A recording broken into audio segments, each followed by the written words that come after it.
चलिए, तो आज के वीडियो है fundamental rights and fundamental duties.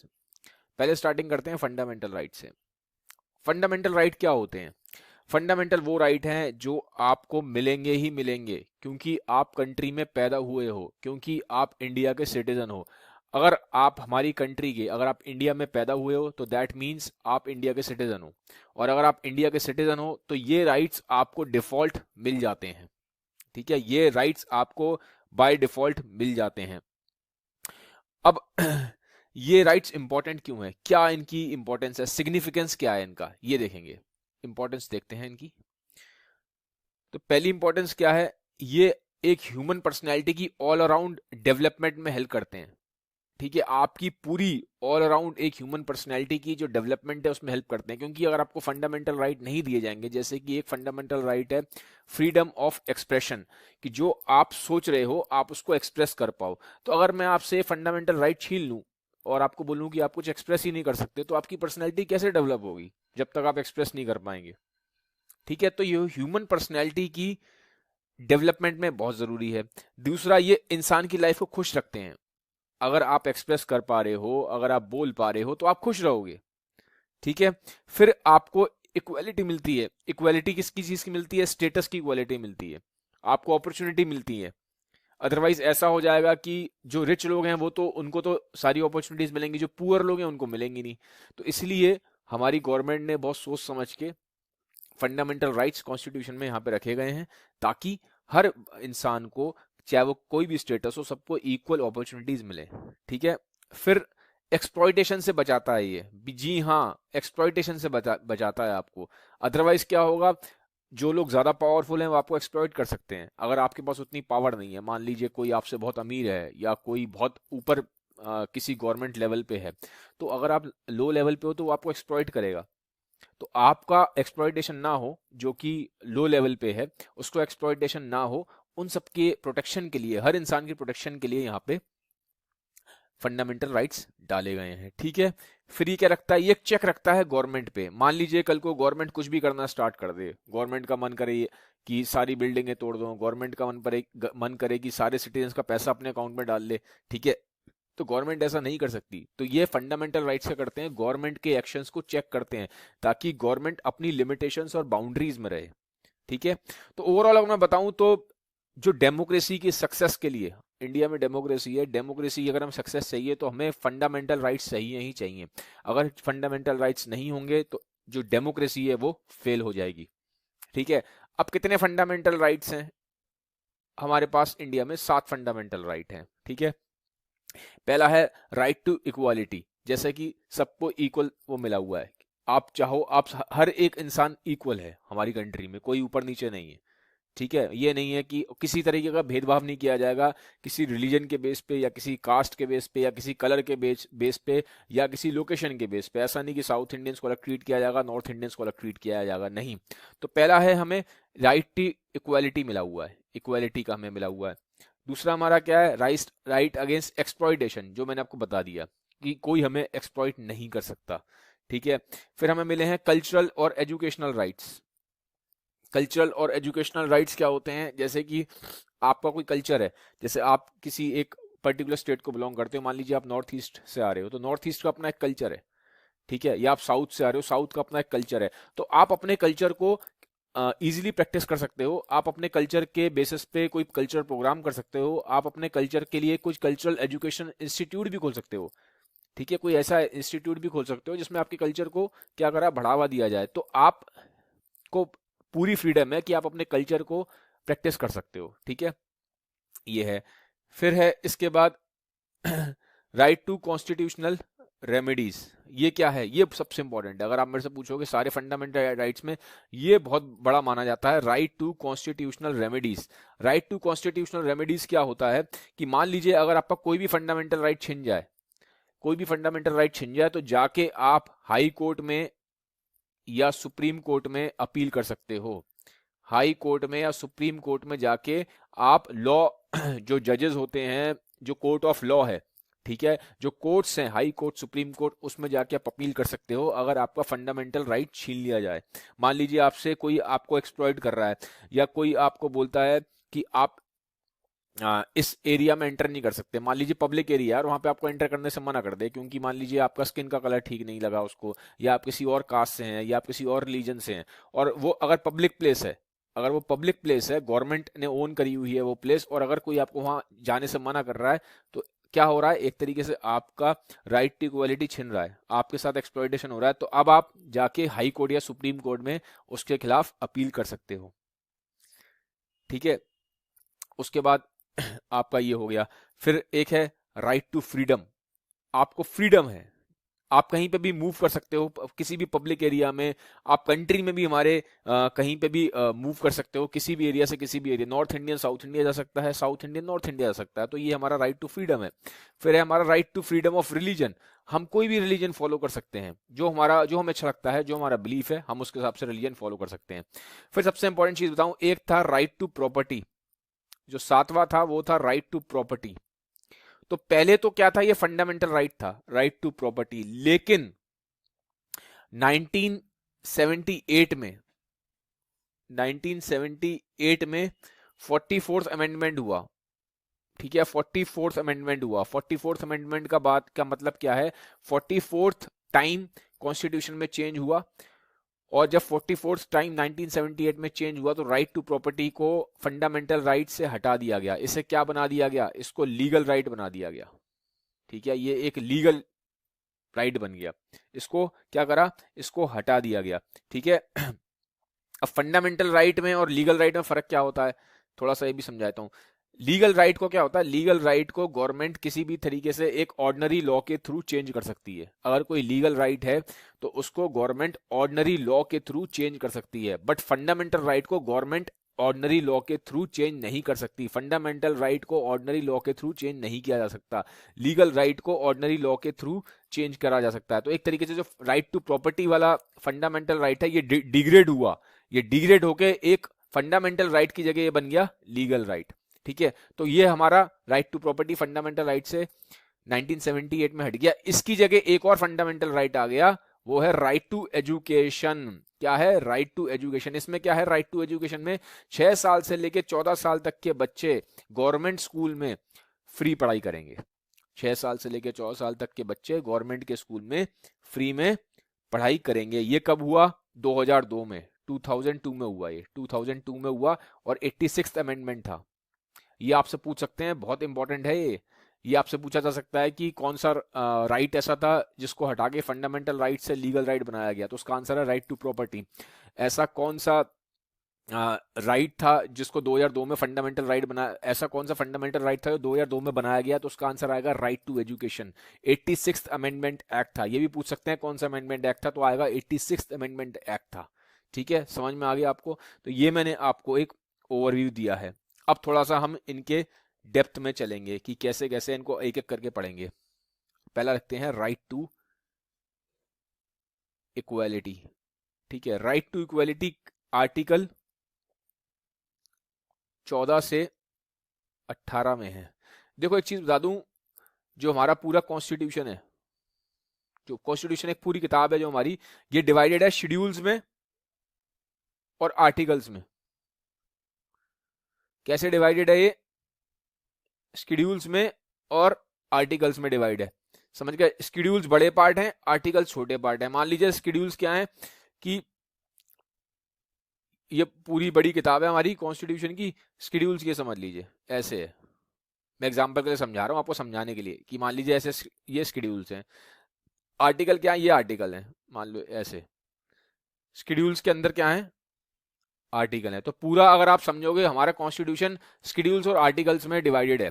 Schedules बड़े चीज है, आर्टिकल्स शेड्यूल्स के अंदर छोटी चीज है, ऐसे समझ लो सिंपल टर्म्स में। तो राइट टू इक्वालिटी कहां से कहां तक है, आर्टिकल 14 से आर्टिकल 18 तक। ठीक है, अब देखते हैं इसमें क्या है। पहली चीज है इक्वालिटी बिफोर लॉ। ठीक है, तो आपके पास इक्वालिटी है बिफोर लॉ, मतलब ऐसा नहीं है कि आप गरीब हो तो आपको लॉ अलग तरीके से ट्रीट करेगा, और आप अमीर हो तो आपको लॉ अलग तरीके सॉरी अलग तरीके से ट्रीट करेगा। आपकी कोई भी स्टेटस हो, आपका कोई भी कास्ट हो, आपकी कोई भी रिलीजन हो, आप किसी भी सेक्स से हो, मेल फीमेल जो मर्जी हो, आपका कोई भी कलर हो, आपको कोर्ट इक्वल ट्रीट करेगा। ठीक है, कोई डिस्क्रिमिनेशन नहीं किया जा सकता। इन चीज़ों के बेसिस पे कि आप किसी अलग उससे आ रहे हो, सेक्शन से आ रहे हो, या आप किसी अलग रिलीजन से आ रहे हो। ठीक है, उसके बाद फिर क्या है, जो स्टेट गवर्नमेंट है और सेंट्रल गवर्नमेंट है, इनका मेनली काम है कि राइट टू इक्वालिटी के अंदर ये भी आता है कि इनका ये काम है जो बैकवर्ड लोग हैं, जो economically, socially, educationally backward section of society है, इनको ऊपर उठाए।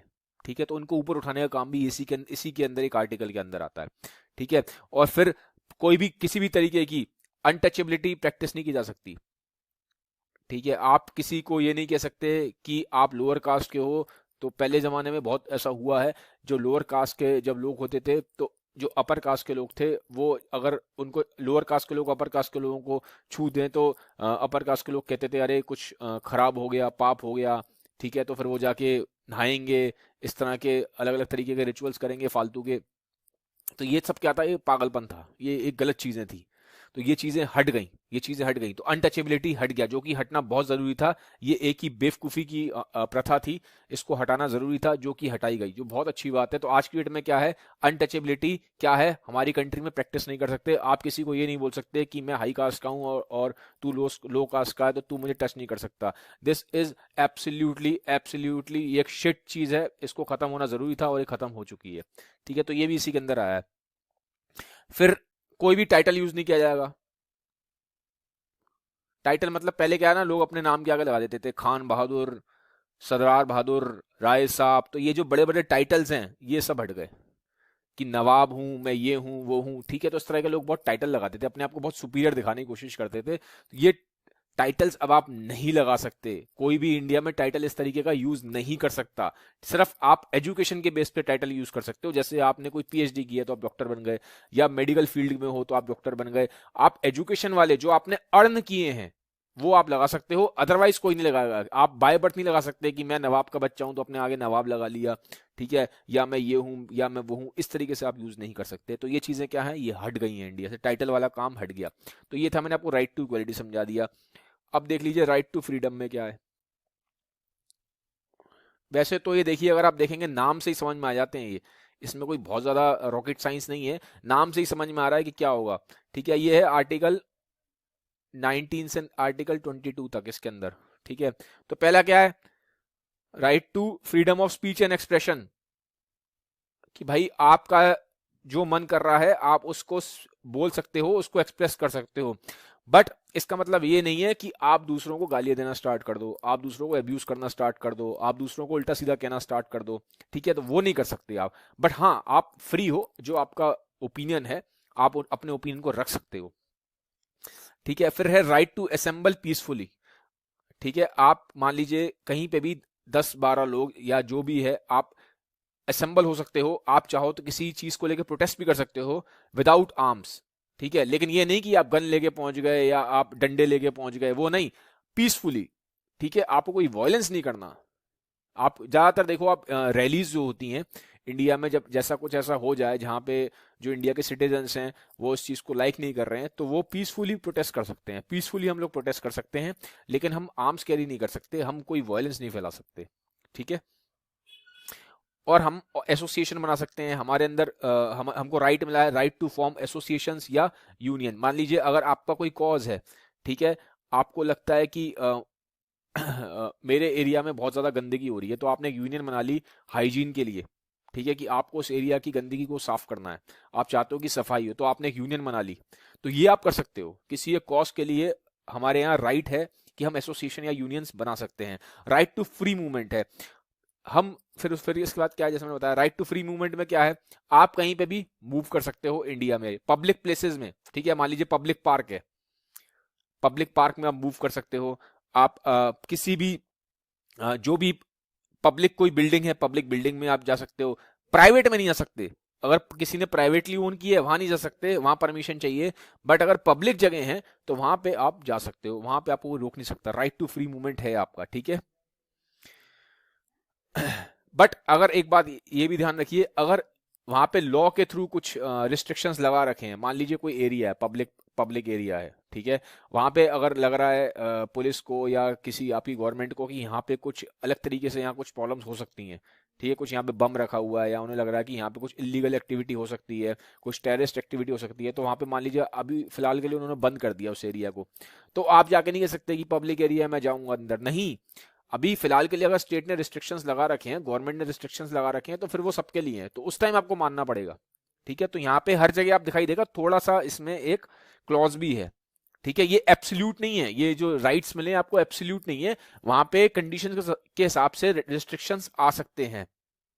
ठीक है, फिर है आपके पास राइट टू सेटल, आप कंट्री में किसी भी जगह पे जाके सेटल हो सकते हो। नॉर्थ इंडिया का आदमी साउथ इंडिया में हो सकता है, साउथ इंडिया का जाके ईस्ट इंडिया में हो सकता है, बट इसमें एक एक्सेप्शन है, कश्मीर में, जम्मू और कश्मीर जो स्टेट है इंडिया का, जम्मू और कश्मीर जो स्टेट है इंडिया का, यहां पे आप अपनी प्रॉपर्टी नहीं ले सकते, वहां पे जाके आप सेटल नहीं हो सकते। लेकिन अभी फिलहाल, ठीक है, ये तो बुक में आपके पुराना है, फिलहाल जो अमेंडमेंट हुआ है, फिलहाल जो चेंजेस आए हैं, अब हम जम्मू और कश्मीर में भी प्रॉपर्टी खरीद सकते हैं, ये चेंजेस आ गए हैं।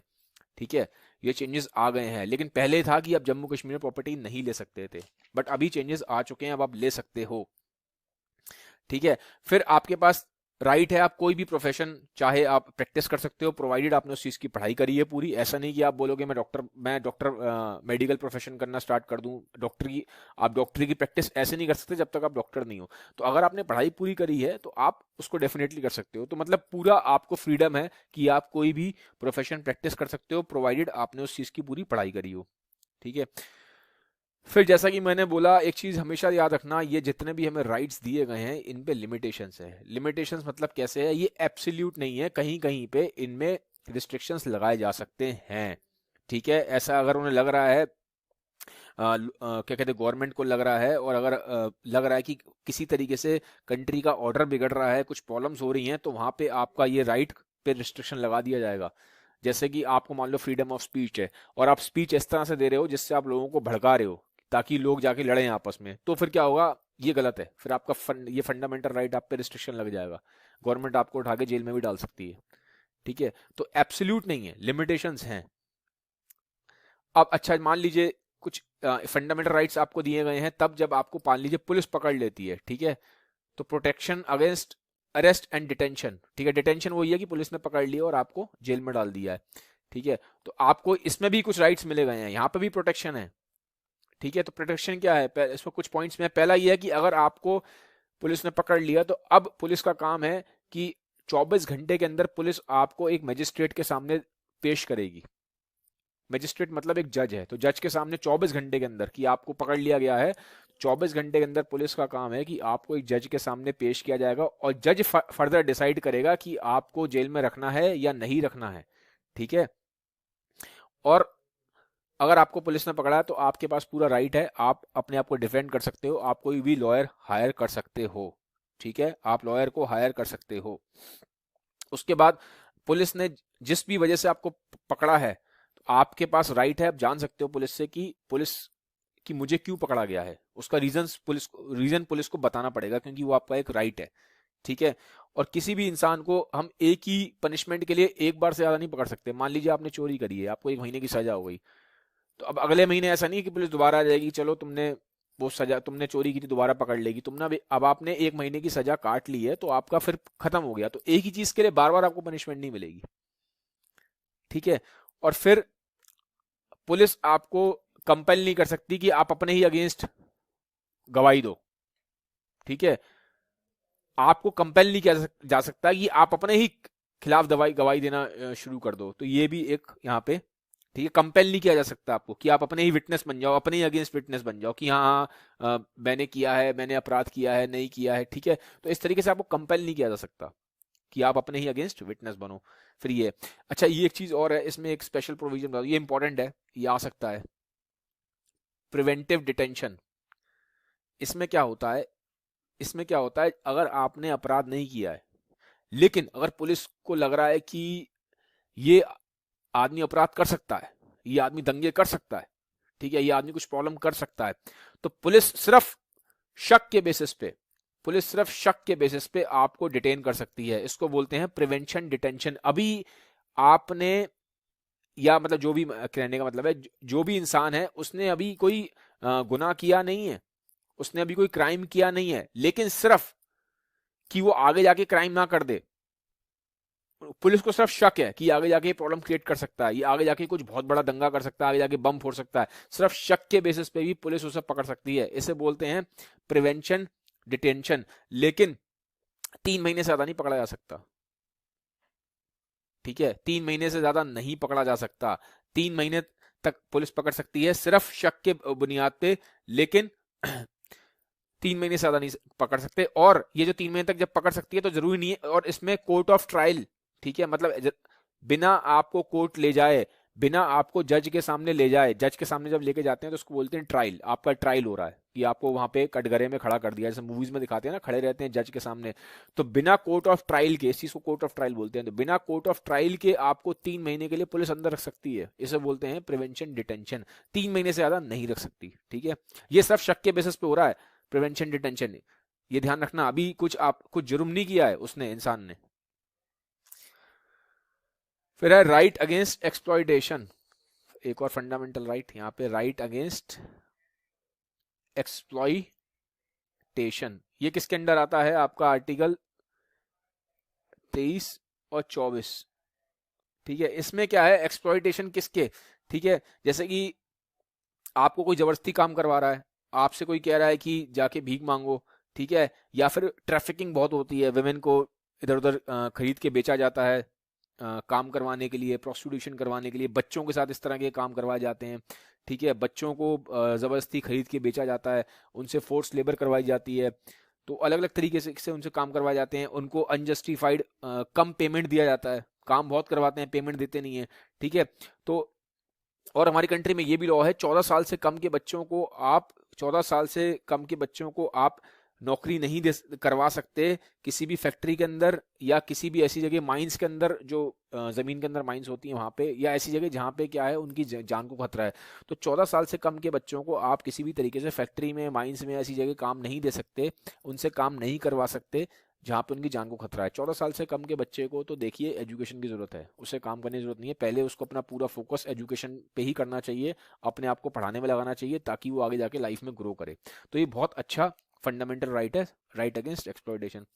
फिर है right to freedom of religion. ये मैंने बता दिया आपको, कितनी बार बता चुका हूँ कि आप कोई भी रिलीजन यहाँ पे इंडिया में फॉलो कर सकते हो, आपकी मर्जी है, जैसा भी आप उससे फॉलो करो, आप उसे प्रीच भी कर सकते हो, ठीक है। लेकिन एक चीज़ याद रखनी पड़ेगी, इसमें क्या है, एक रिस्ट्रिक्शन है, ऐसा नहीं हो कि आप दूसरे रिलीजन को अब्यूज करना स्टार्ट कर दो, दूसरे रिलीजन को बोलना शुरू कर दो कि दूसरा रिलीजन बेकार है, मेरा रिलीजन बहुत अच्छा है, तो ये नहीं कर सकते आप, ठीक है। आप पूरी तरह फ्री हो, आप अपने रिलीजन को प्रैक्टिस करो, प्रीच करो, जो मर्जी आप करो, उसमें कोई टेंशन नहीं है।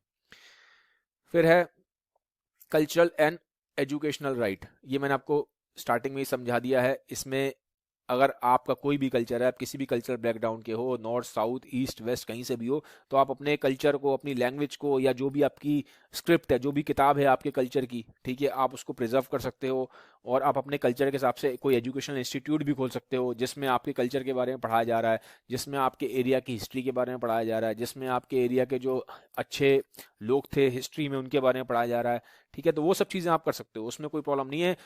हम अपने कल्चर को प्रिजर्व कर सकते हैं, और आगे हम अपने बच्चों को भी वो चीज़ें पढ़ा सकते हैं। तो ये सब चीज़ों की फ्रीडम दी गई है, ये फंडामेंटल राइट है।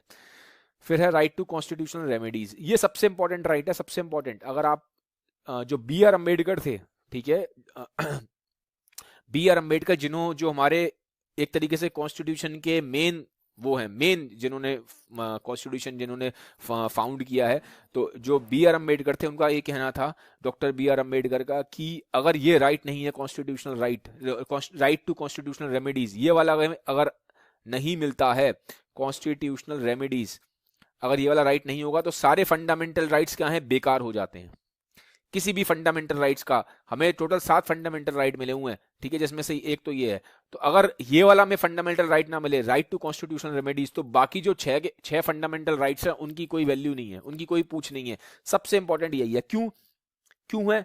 क्योंकि इसका मतलब ये है, अगर आपका कोई भी ये 6 फंडामेंटल राइट्स में कोई भी फंडामेंटल राइट छिनता है, तो आप जाके सुप्रीम कोर्ट में या हाई कोर्ट में अपील कर सकते हो, ठीक है। जैसा कि मैंने आपको पहले बताया, सुप्रीम कोर्ट या हाई कोर्ट में जाके अपील कर सकते हो, आप जाके डायरेक्टली बोल सकते हो सुप्रीम कोर्ट में कि मेरा राइट छिन गया है, मेरे को फ्रीडम नहीं दी जा रही है, मेरा कोई राइट टू स्पीच नहीं है, मेरे right to freedom of expression नहीं है, तो अगर कहीं पे भी आपको लगता है कोई भी आपका कोई भी आपसे फंडामेंटल राइट आपका छीन रहा है, तो आप हाई कोर्ट या सुप्रीम कोर्ट में जाके क्या कर सकते हो, अपील कर सकते हो। डॉक्टर बी आर अम्बेडकर ने बोला था कि ये जो राइट टू कॉन्स्टिट्यूशनल रेमेडी है, ये हमारे कॉन्स्टिट्यूशन का क्या है, heart and soul of the constitution है ये, ठीक है हमारे फिर ये हो गया।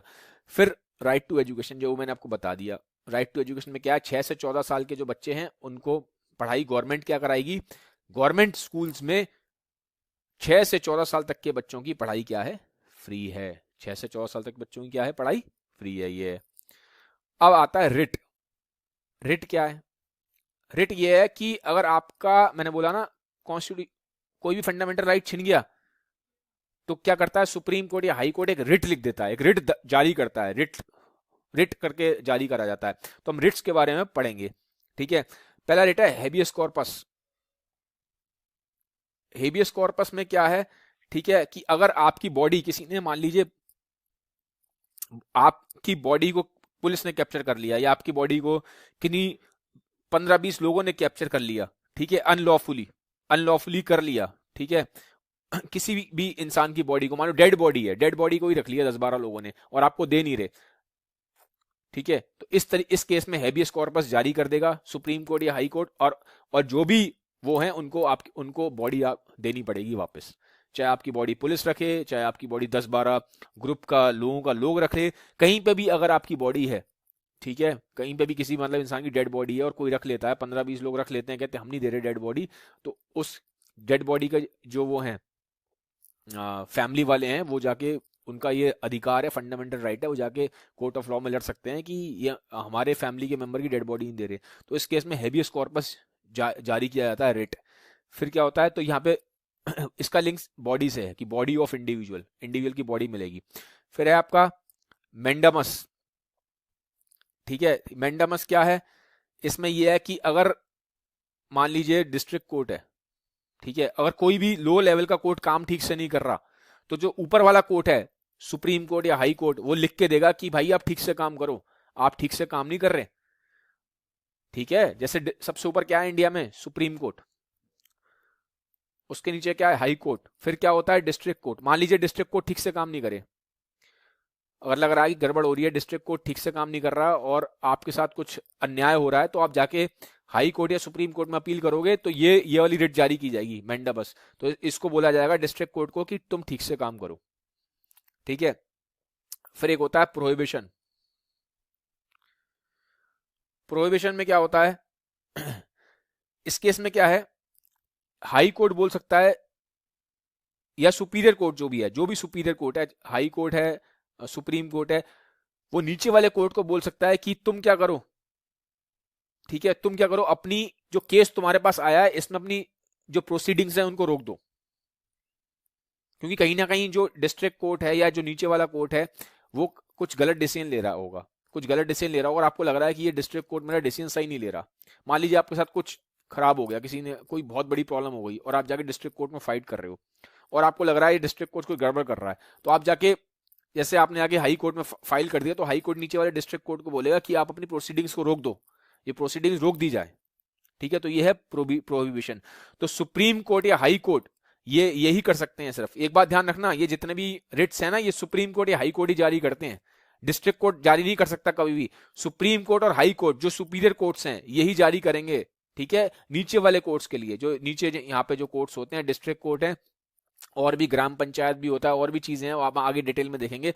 अभी समझाने के लिए सिर्फ ये है, जो ऊपर वाले कोर्ट्स है सुपीरियर कोर्ट की, हमेशा नीचे वाले कोर्ट्स के लिए रिट जारी करते हैं, या किसी गवर्नमेंट ऑफिशियल के लिए, कोई बड़ा गवर्नमेंट ऑफिशियल है, कोई बड़ा गवर्नमेंट की पोस्ट में, उसके लिए भी रिट जारी की जाती है, ठीक है। तो ये था प्रोहिबिशन, जहां पे क्या बोला जाएगा कि अपनी इंफीरियर कोर्ट को बोल देगा सुपीरियर कोर्ट कि अपनी प्रोसीडिंग्स जो है केस की रोक दी जाए, ठीक है।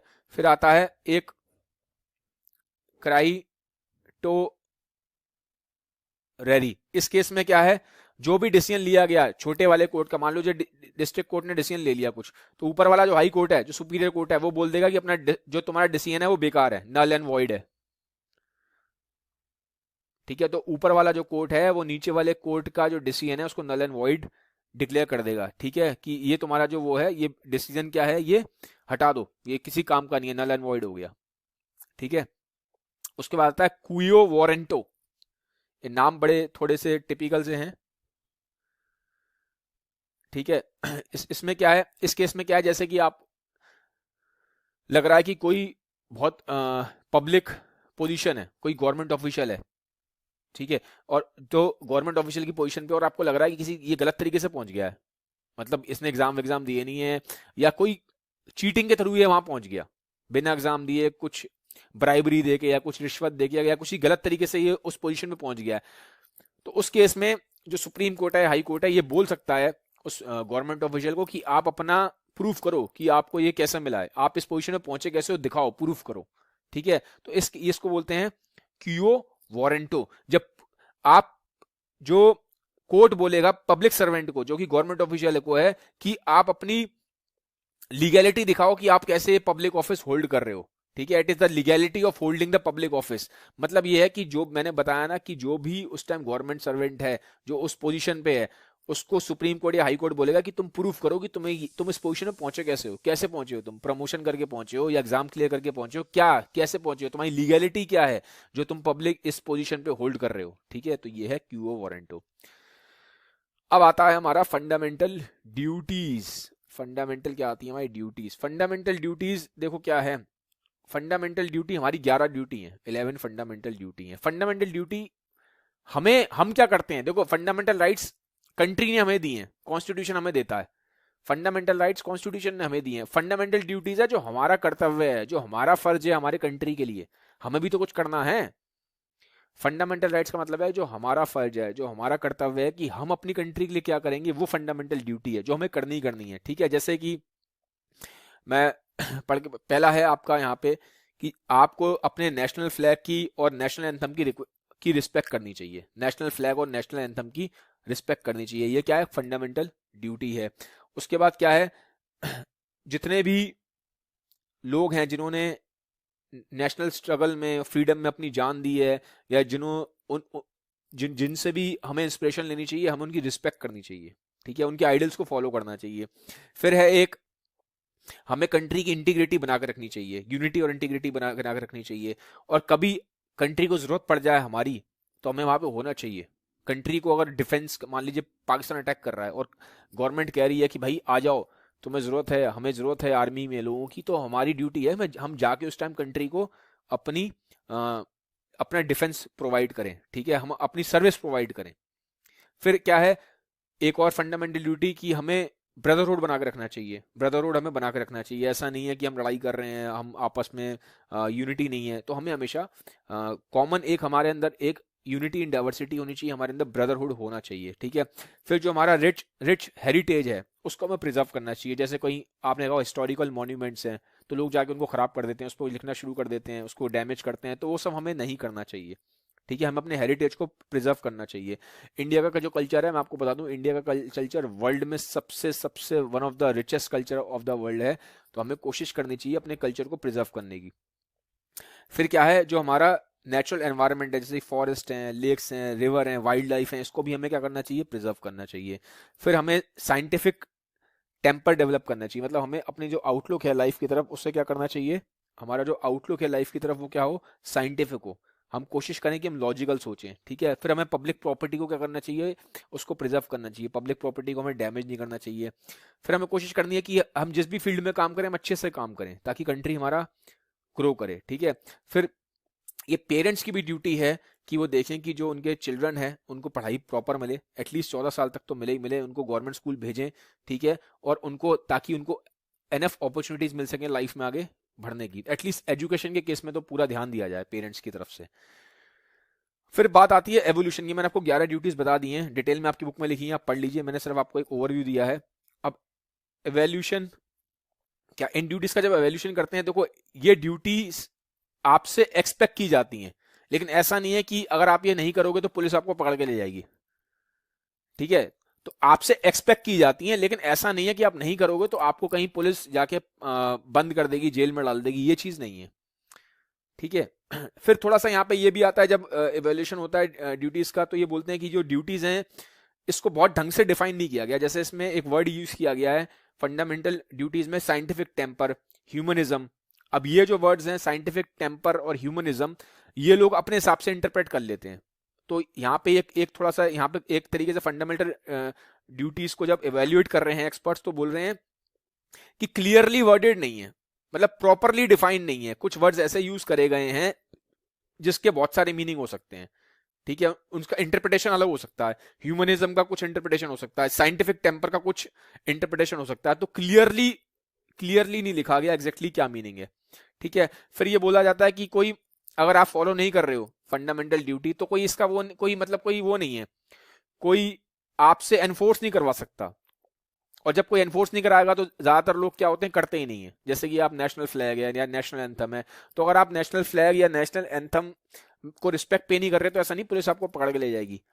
और जब तक देखो पुलिस आपको पकड़ के नहीं ले जाएगी, या जब तक आपके अंदर डर नहीं है, या कोई आपके अंदर मशीनरी नहीं है, मतलब कोई लीगल मशीनरी नहीं है जो आपको एनफोर्स कराए, तब तक क्या होता है, हम लोग कुछ करते ही नहीं है खुद से।